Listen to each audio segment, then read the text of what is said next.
થરાદમાં જિલ્લા પોલીસનું mega combing operation, અસામાજિક તત્વોમાં ફફડાટ. થરાદ પોલીસ સ્ટેશન વિસ્તારમાં જિલ્લા પોલીસ દ્વારા મેગા કોમ્બિંગ ઓપરેશન હાથ ધરવામાં આવ્યું હતું. કાયદો અને વ્યવસ્થા જાળવવા તેમજ ગુનાખોરી પર નિયંત્રણ લાવવાના હેતુથી વિવિધ વિસ્તારોમાં પોલીસની ટીમોએ સઘન ચેકિંગ અને તપાસ હાથ ધરી હતી.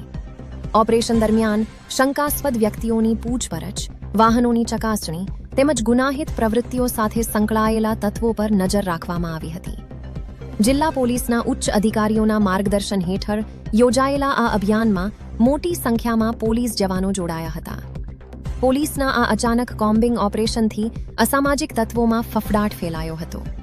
કાયદો અને શાંતિ જળવાઈ રહે તેમજ સામાન્ય નાગરિકોને સુરક્ષિત વાતાવરણ મળી રહે તે માટે આવા ઓપરેશનો આગામી દિવસોમાં પણ ચાલુ રહેશે તેવી માહિતી પોલીસ સૂત્રો પાસેથી મળી છે. અહેવાલ નરેશભાઈ ઠાકોર, વાર્તા ન્યૂઝ. શિવનગર ખાતે નાઇટ કોમ્બિંગનું આયોજન કરવામાં આવ્યું હતું. શું હતું વાસ્તવિકતા?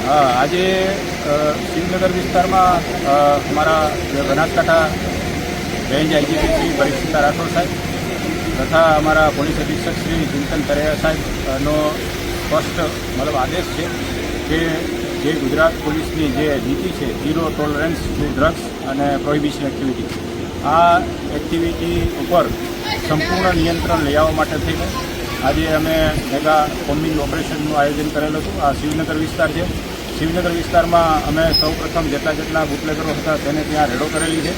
પરંતુ આ તાબૂતમાં આખરી કિલ એના જેવી વસ્તુ છે. પ્રોહિબિશન એક્ટિવિટી સંપૂર્ણપણે કંટ્રોલમાં છે. અમે ઘણી જગ્યાએ રેડો કરેલી પણ અમને આ પ્રોહિબિશન એક્ટિવિટી અહીંયા અત્યારે જોવા નથી મળેલી. છેલ્લા લગભગ 15-20 દિવસથી સતત અમે આ એક્ટિવિટી નેસ નાબૂદ કરવા માટે પ્રયત્નશીલ છીએ. એના ભાગરૂપે અમે આજે આ ફરીથી કોમ્બિંગનું આયોજન કરેલું હતું. આ કોમ્બિંગ દરમિયાન માત્ર પ્રોહિબિશન એક્ટિવિટી નહીં પણ જે એનડીપીએસના જે આરોપીઓ છે એ આરોપીઓ શું કરે છે, શું એની હિલચાલ છે, એની હાલની પરિસ્થિતિ શું છે, કે કેવી રીતે પોતે રહે છે, ક્યાં છે, એના વેર અબાઉટ જાણવા માટે થઈને અમે લગભગ અમારા 10 પીએસઆઈ અને 70 જેટલા પોલીસના સ્ટાફ સાથે આ મેગા કોમ્બિંગનું આયોજન કરેલું હતું. અને પોલીસ અધિક્ષક શ્રી ચિંતન તરેયા સાહેબના માર્ગદર્શન પ્રમાણે અમે આ કાર્યવાહી અત્યારે હમણાં જસ્ટ આપ જાણો છો એ રીતે પૂર્ણ કરેલ છે. આમાં ખાસ કરીને અમારો ઉદ્દેશ એ હતો કે જે એનડીપીએસ છે અને જે લિકર પ્રોહિબિશન એક્ટિવિટી જે કરી રહ્યા છે એના ઉપર કેવી રીતે સકંજો કસાય. તો નજીકના દિવસોમાં અમે સર્વે પણ તલાટી મંત્રી પાસે કરાવવાના છીએ કે જે લોકોના ગેરકાયદેસર રીતે કોઈ દબાણ હશે તો એનું સર્વે કરાવી અને એના ઉપર અમારે લીગલી જે પ્રોસિજર થશે એ પ્રમાણે દબાણો પણ જો ગેરકાયદેસર દૂર કરવાની કાર્યવાહી પણ કરવામાં આવશે.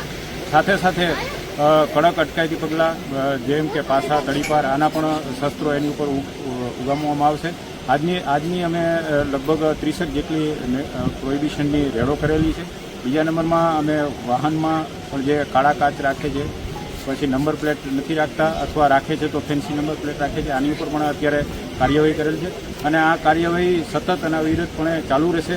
જ્યાં સુધી બિલકુલ નેસ નાબૂદ આ એક્ટિવિટી નહીં થાય ત્યાં સુધી પોલીસ અમે જમતીને બેસવાના નથી અને આ ગેરકાયદેસરની પ્રવૃત્તિ ઉપર કડક હાથે કામ લેવાના છે.